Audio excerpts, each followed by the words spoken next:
Hello students, इस video में हम क्लास 10th की एक्सरसाइज 7.2 के क्वेश्चन नंबर 6 को सॉल्व करना सीखेंगे। तो क्वेश्चन है यदि बिंदु 1,2, 4,y, x, 6 और 3,5 इसी क्रम में लेने पर एक समांतर चतुर्भुज के शीर्ष हों तो x और y का मान ज्ञात कीजिए। तो आपको यहाँ 4 बिंदुओं के निर्देशांक दिए गए हैं जो कि जिस क्रम में दिए गए हैं उसी क्रम में लेने पर एक समांतर चतुर्भुज बना रहे हैं।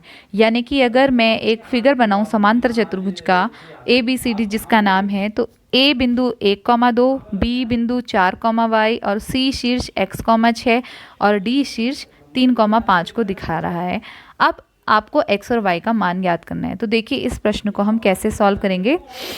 अब हमें समांतर चतुर्भुज के गुणों को ध्यान में रखना होगा। तो समांतर चतुर्भुज का यह गुण है कि उसके विकर्ण एक दूसरे को समद्विभाजित करते हैं, यानी कि विकर्णों का कटान बिंदु दोनों ही विकर्णों को बराबर बराबर भागों में बांटता है। तो इसका अर्थ क्या हुआ कि अगर आप विकर्ण इसके खींच लें AC और BD और उसके कटान बिंदु को एक नाम दे दें, जैसे मैंने यहाँ पर कटान बिंदु को O ले लिया है, तो ये जो O है ये विकर्ण AC का भी मध्य बिंदु होगा और ये विकर्ण BD का भी मध्य बिंदु होगा। तो इस गुण के आधार पर इस प्रश्न को हम हल करना शुरू करते हैं।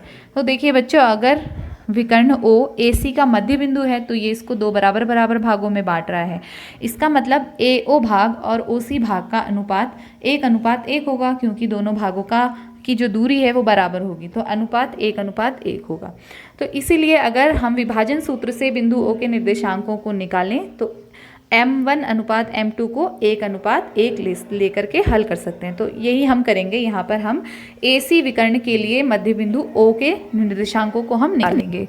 तो x बराबर M1x2 प्लस M2x1 बट्टे M1 प्लस M2, ये हम विभाजन सूत्र से O के निर्देशांकों का भुज निकालेंगे। और यहाँ पर M1:M2 1:1 है, तो M1 का मान 1 ले लेंगे, M2 का मान 1 ले लेंगे और x1 y1 और x2 y2 A और C के निर्देशांकों को हम ले लेंगे।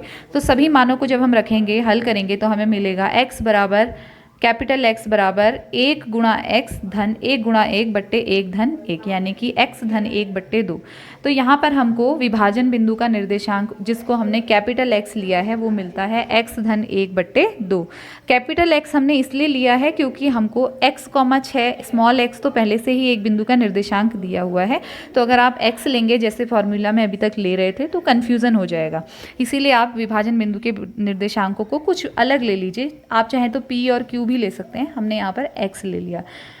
तो इस समीकरण को हम समीकरण 1 से दिखा देते हैं। इसके बाद अब हम O के निर्देशांक की कोटि निकालेंगे। तो y बराबर M1y2 प्लस M2y1 बट्टे M1 प्लस M2, इस विभाजन सूत्र का प्रयोग करेंगे आप। और M1 का मान 1 रख दीजिए, M2 का मान भी 1 रख दीजिए, y1 y2 का मान बिंदु A और C के निर्देशांकों से ले लीजिए। तो हमें मिलता है हल करने के बाद 1 गुणा 6 धन 1 गुणा 2 बट्टे 1 धन 1, यानी कि 8 बट्टे 2 यानी कि 4। तो इस तरीके से हमें बिंदु O के निर्देशांक विकर्ण AC के आधार पर मिल गए हैं x प्लस 1 बट्टे 2 और 4। इसको भी हम एक दूसरी समीकरण से दिखा देते हैं, y बराबर 4 को, इसको हमने समीकरण 2 कह दिया। अब हम क्या करेंगे, जैसे हमने A और C विकर्ण के आधार पर विभाजन बिंदु O के निर्देशांक निकाले हैं, वैसे ही B और D के आधार पर भी हम विभाजन बिंदु O के निर्देशांक निकाल लेते हैं। तो यहाँ पर अब M1:M2 1:1 ही होगा, x1 y1 और x2 y2 B और D के निर्देशांक हो जाएंगे। तो विभाजन सूत्र का प्रयोग करके आप निर्देशांक की भुज निकालेंगे। x बराबर M1x2 प्लस M2x1 बट्टे M1 प्लस M2, यहाँ पर आप सभी मानों को रख देंगे। तो हल करने के बाद आपको मिलता है x बराबर 7 बट्टे 2। इसी तरीके से आप इसकी कोटि निकालेंगे। तो y बराबर M1y2 प्लस M2y1 बट्टे M1 प्लस M2, सारे मान रख दीजिए। तो हल करने के बाद आपको मिलता है y बराबर 6 प्लस y अपॉन 2 या 6 धन y बट्टे 2।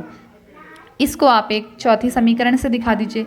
अब बच्चों, क्योंकि बिंदु O तो स्थिर है, एक ही बिंदु था वो जिसके निर्देशांकों को हमने दोनों विकर्णों से निकाला, तो इसका मतलब ये जो निर्देशांक हमने एक बार AC से निकाले हैं और एक बार BD से निकाले हैं, ये इनका मान चाहे आपको अलग अलग दिख रहा है, लेकिन ये एक ही बिंदु के निर्देशांक हैं, तो ये आपस में बराबर होंगे। यानी कि जो x आपने वहाँ निकाला और जो x आपने यहाँ निकाला b और d से, वो दोनों मान बराबर होंगे। तो इसीलिए आप समीकरण 1 और 3 से कह सकते हैं x + 1/2 बराबर 7/2। यहाँ पर आप इस समीकरण को हल कीजिए तो आपको मिलता है x बराबर 6। इसी प्रकार से आप समीकरण 2 और 4 को लेकर हल कीजिए तो आपको मिलता है y बराबर 2। तो आपको ये हल वीडियो में दिख रहा है और आप कोशिश करें कि आप समीकरण को खुद हल करें। कोई डाउट हो तो आप मुझे कमेंट्स में पूछ सकते हैं।